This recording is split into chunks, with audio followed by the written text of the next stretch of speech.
오늘은 사순절 40일간의 기도 여정 19일째입니다. 어제 삭개오가 예수님을 만나고 또 예수님을 영접했을 때에 그의 삶의 변화에 대해서 말씀을 나눴습니다. 그래서 회개는 입술의 고백이 아니라 삶의 변화로 나타난다라고 말씀을 드렸죠. 삶의 변화가 없는 회개는 진정한 회개가 아니다라고 말씀을 드렸습니다. 근데 여러분, 이 말씀을 오해하면 안 돼요. 어떤 오해냐면 삶의 변화를 가져와야 참된 회개다라고 말씀을 드렸는데 이것이 바뀌어지면 안 됩니다. 이게 무슨 말이냐면 그래, 내가 이제 삶의 변화를 가져와야지. 그래서 내가 막 삶의 변화를 가져옴으로써 내가 참된 회개를 했다라는 것을 증명하는 것은 아니에요. 참된 회개가 있을 때 그 열매로 삶의 변화가 찾아오는 것이지 바꿔지면 안 되는 거예요. 그러니까 이제 구원을 받기 위해 변화된 삶을 사는 것이 아니라는 거죠. 내가 이렇게 해야지 구원받는 거 아닐까? 내가 이렇게 천국 가는 거 아니야? 내가 이런 삶의 변화가 있어야 진정한 믿음인데, 그래서 내가 그런 식으로 막 내가 구원받기 위해 뭔가 노력을 하고 삶의 변화를 애쓴다면 여러분, 그것은 율법적인 신앙이에요. 그러니까 우리의 신앙의 초점을 변화된 삶에다가 두면 안 되죠. 우리의 신앙의 초점을 어디에다 둬야 됩니까?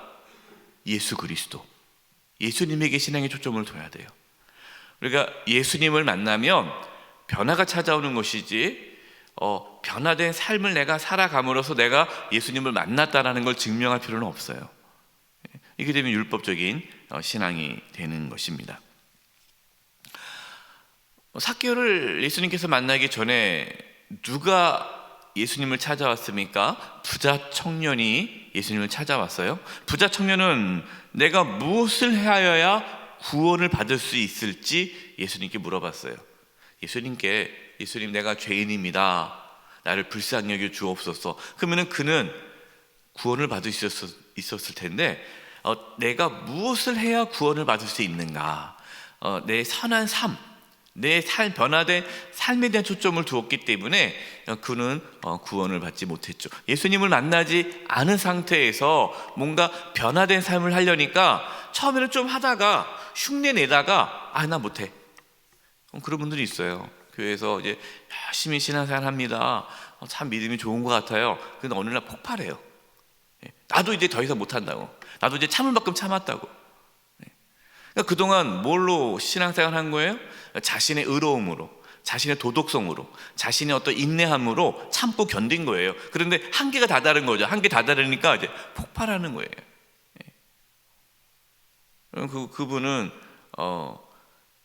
그동안 해왔던 변화된 삶은 회개의 열매가 아니라 자신의 의로움으로 그렇게 해온 거죠. 여러분, 우리는 우리의 선한 행동으로 구원을 받을 수 없습니다. 저와 여러분이 구원을 받은 것은 오직 예수 그리스도의 보혈 때문이죠. 예수 그리스도의 보혈이, 피가 저와 여러분을 깨끗이 씻어준 거예요. 우리에게 선한 것이 하나도 없습니다. 우리가 하나님 앞에 의로운 자로 설 수 있는 것은 오직 십자가의 은혜뿐입니다. 이렇게 예수 그리스도의 보혈로 죄사함을 받은 자는 그 은혜에 감사하여서 하나님의 뜻대로 살아가고 싶은 마음이 들어요. 왜? 성령이 그 안에 들어오시기 때문에. 그래서 나타나는 그러한 삶의 변화들이 회개의 열매가 되는 거예요. 좋은 나무가 돼야지 좋은 열매를 맺는 것이지, 내가 나쁜 나무인데 좋은 열매를 맺으려고 노력해봤자 소용이 없다는 거죠. 그러니까 존재가 바뀌어야 돼요. 내 존재가 예수 그리스도를 믿음으로 새로운 사람이 되어야 새로운 삶이 시작되는 것입니다. 오늘 말씀은 세례 요한이 전한 말씀이에요. 7절입니다. 요한이 세례받으러 나오는 무리에게 이르되 독사의 자식들아 누가 너에게 일러 장차 올 진노를 피하라 하더냐.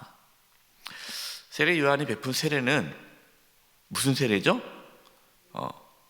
회개의 세례입니다. 이것은 뭐냐면 죄사함의 세례가 아니에요. 세례 요한은 죄를 사해줄 수는 없잖아요. 그에게는 죄사함의 능력이 없잖아요. 오직 예수님만이 죄 사할 수 있죠. 세례 요한은 회개 세례라는 것은 제가 죄인입니다, 내가 죄인임을 인정할 때 받는 세례예요. 그러니까 세례 요한이 한 일은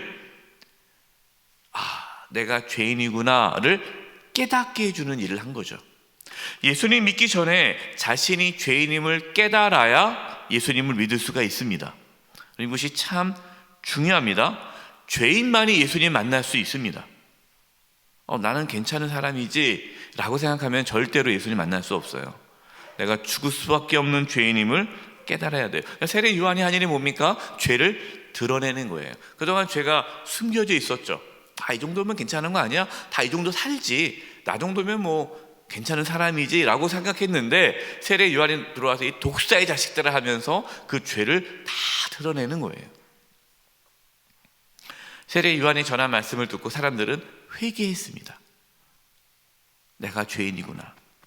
자신들이 죄인임을 깨달았죠. 8절입니다.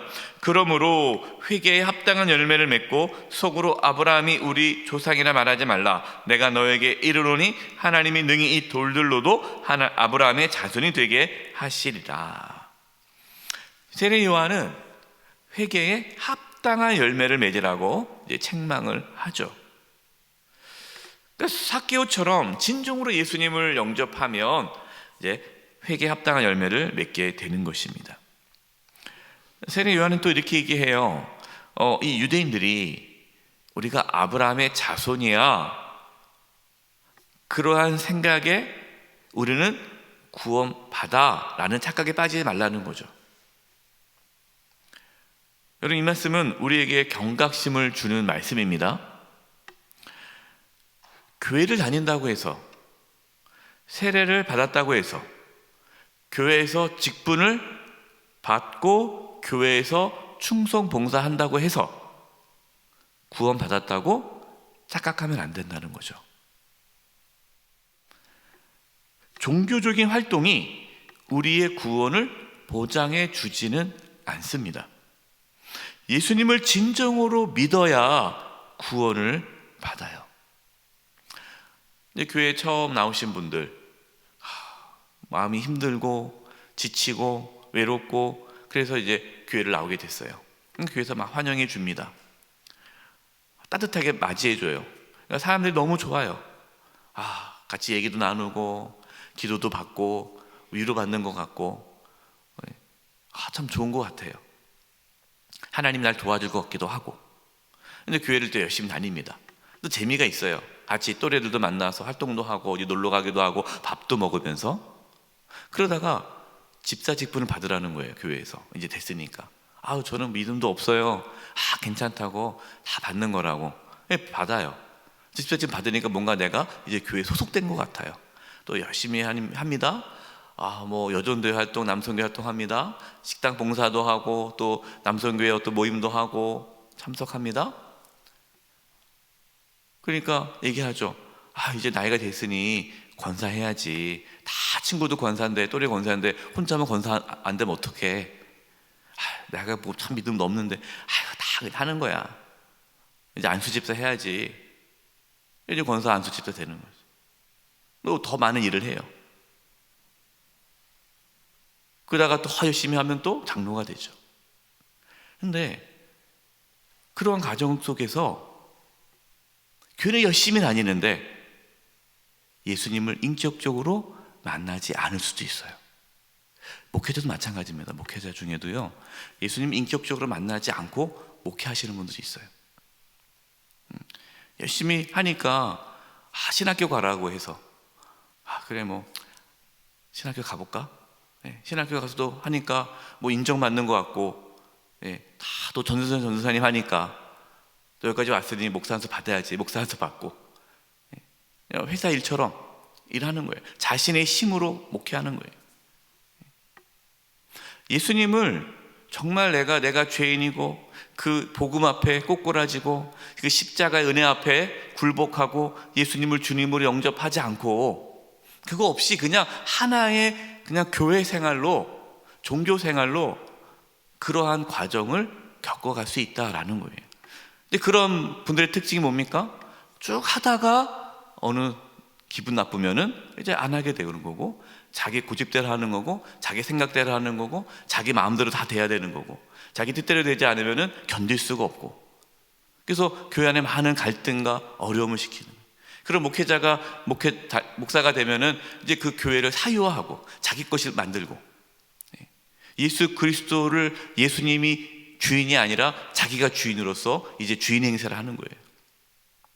더 나가다가 이제 교주가 되는 거죠. 여러분, 이렇게 자세하게 말씀드리는 이유는 무엇이냐면요, 종교적인 활동이 우리의 구원을 보장해 주는 것은 아니다라는 거예요. 지난 주일 말씀에서 우리가 예수님을 주님으로 모시지 않고 신앙생활을 하는 것은 참된 신앙생활이 아니라고 말씀을 드렸어요. 예수님을 주님으로 모시는 거예요. 신앙은 예수님이 나의 주인이에요. 이제 내가 주인이 아니라 예수님이 주인이에요. 예수님을 주님으로 모시고 살아갈 때에 회개에 합당한 열매가 나타나기 시작하는 겁니다. 그래서 우리가 예수님을 진심으로 믿지 않으면서 내가 예수님을 믿고 있다고 착각에 빠져서는 안 된다라는 거죠. 그럼 어떻게 아느냐? 내가 진짜 예수님 믿고 있는지 안 믿고 어떻게 아느냐? 이게 9절입니다. 이미 도끼가 나무 뿌리에 놓였으니 좋은 열매를 맺지 아니하는 나무마다 찍혀 불에 던져지리라. 좋은 열매를 맺지 않은 나무는 나쁜 나무다. 그러니까 좋은 나무는 좋은 열매를 맺는다는 거죠. 진정한 그리스도인이라면, 우리가 예수님을 정말로 믿고 예수님을 주님이라 고백하는 자는 좋은 열매를 맺어진다는 거예요. 여러분, 좋은 열매가 어떤 열매입니까? 성령의 열매죠. 갈라디아서 5장 22, 23절에 오직 성령의 열매는 사랑과 희락과 화평과 오래 참음과 자비와 양성과 충성과 온유와 절제니 이 같은 것을 금지할 법이 없느니라. 우리가 예수님을 믿으면 죄사함을 받습니다. 죄사함을 받으면 성령님께서 우리 안에 오세요. 하나님의 영이 임하십니다. 그럼 우리 안에 계신 성령님은 우리를 어떻게 이끄십니까? 예수님을 주님으로 모시고 살아가도록 우리에게 끊임없이 감동을 주세요. 회개케 해요. 우리가 예수님을 주님으로 모시지 않고 내 마음대로 살아가고 내 고집대로 살아가고 내 뜻대로 살아갔던 것들을 회개하게 합니다. 여러분, 만약에 여러분들이 하나님 말씀대로 주님의 뜻대로 살아가지 않고 내 마음대로 살아가도 마음이 괴롭지 않다, 그분은 그 안에 성령이 없는 거예요. 성령이 계시면 우리가 죄를 지으면 괴로워요. 사랑하지 않고 누구를 미워하면 괴로워요. 긍휼을 베풀지 않으면 괴로워요. 화평케 하지 않고 누구랑 싸우면 괴로워요. 그런데 누구랑 싸웠어요. 그리고 싸우고도 저 인간 내가 다시는 안 볼 거야, 꼴도 보기 싫어 하면서 쳐다보지도 않고 화해할 마음이 이만큼도 없다면 그분 안에 성령이 계시지 않습니다. 성령이 계시면 회개케 하죠. 이 성령의 열매를 맺는 거예요. 성령의 9가지 열매가 나타나는 거예요. 사랑과 희락과 화평과 오래 참음과 자비와 양선, 선한 행동과 충성과 온유와 절제가 나타나요. 물론 정도의 차이가 있죠. 신앙의 깊이가 있을수록 그 열매가 더 크고 아주 풍성하지만, 신앙이 작으면 약하게 나가지만 그래도 그 전보다는 그런 모습들이 조금씩 나타난다는 거예요. 그리고 그 성품의 변화가 일상의 삶의 변화로 나타납니다. 11절이에요. 대답하여 이르되 옷 2벌 있는 자는 옷 없는 자에게 나눠줄 것이요 먹을 것이 있는 자도 그렇게 할 것이니라 하고, 여러분, 회개에 합당한 열매는 이제 하나님의 마음으로 긍휼한 삶이 나타나는 거죠. 그래서 나눠주는 게 되는 거예요. 그전에는 다 내 거야 내 거야 하다가 이제는 베푸는 삶을 살아요. 이것이 이제 일상의 삶의 변화로 나타나는 겁니다. 13절이에요. 이르되 부과된 것 외에는 거두지 말라. 이제 세리들에게는 세리가 세례를 받고 우리가 어떻게 해야 됩니까? 그러니까 이제 거둬들이는 세금만큼만 받아라. 정직하게 살라는 거죠. 14절은요. 군율도 물어 이르되 우리는 무엇을 하리까 하며 이르되 사람들에게 강탈하지 말며 거짓으로 고발하지 말고 받는 금료를 족한 줄을 알라 하니라. 여러분, 회개에 합당한 열매는 교회 안에서만 나타나는 것이 아니에요. 우리의 삶의 자리에서, 직장에서, 가정에서, 우리의 사회에서, 내 삶의 자리에서 정직하게 긍휼을 베풀면서 성실하게, 충실하게 내가 맡고 있는 자리에서 최선을 다하는 거예요. 직장에서도 사장님 있으면 열심히 일하다가 사장 없으면 쉬어 이런 게 아닌 거죠. 사장이 있든 없든 누가 보든 안 보든 내 자리에서 성실하게 충실하게, 여러분 그 사람이 진정으로 예수 그리스도를 주님으로 믿고 살아가는 자의 삶의 모습이라는 거죠. 여러분 혹시 우리의 모습은 어떻습니까? 교회 안에서만 거룩하고 가정에서, 직장에서, 내 삶의 자리에서는 회개에 합당한 열매가 나타나지 않고 있습니까? 여러분 그렇다면 우리는 뭔가 신앙이 잘못되어 가고 있는 거예요. 우리 일상의 삶에서 회개에 합당한 열매가 나타날 수 있기를, 예수 그리스도를 진심으로 믿어 열매를 맺는 저와 여러분 되시기를 간절히 축원드립니다. 이제 우리 합심해서 기도하겠습니다. 우리가 예수님을 진심으로 믿기를 원합니다. 십자가의 그 은혜와 그 구원의 감격을 회복하게 도와주시고 예수님을 주님으로 모시고 살아감으로 회개에 합당한 열매가 나타나게 해 주시옵소서. 우리 이 부분으로 갑심의 통성으로 기도하겠습니다. 하나님 아버지, 저희들 연약합니다. 부족합니다. 죽을 수밖에 없는 죄인입니다. 주여 용서하여 주시옵소서. 예수 그리스도의 보혈로 우리를 깨끗게 하여 주시고 정결케 해주시고 하나님 아버지 예수 그리스도의 보혈을 의지하며 나아가오니 주여 저희들을 용서해 주시고 회복시켜 주시고 예수님을 주님으로 모시고 살아가게 하여 주시옵소서. 아버지 하나님, 회개에 합당한 열매가 나타나기를 원합니다. 우리의 가정과 직장과 삶의 자리에서, 일상의 삶의 자리에서 진정한 회개의 삶이, 회개에 합당한 열매가 맺어지게 하여 주시옵소서. 성령의 열매들이 나타나기를 원합니다. 주여 인도하여 주시고 저희들이 신앙이 바른 신앙으로 나아갈 수 있도록 도와주시옵소서. 하나님 아버지, 예수님을 진심으로 믿어 예수님을 주님으로 모시고 살아가게 도와주시고 성령의 열매가 나타나게 해 주시옵소서. 우리의 가정과 직장과 또 삶의 자리에서, 우리 일상의 삶의 자리에서 합당한 좋은 열매가 맺어지게 하여 주시옵소서. 예수님의 이름으로 기도드립니다. 아멘.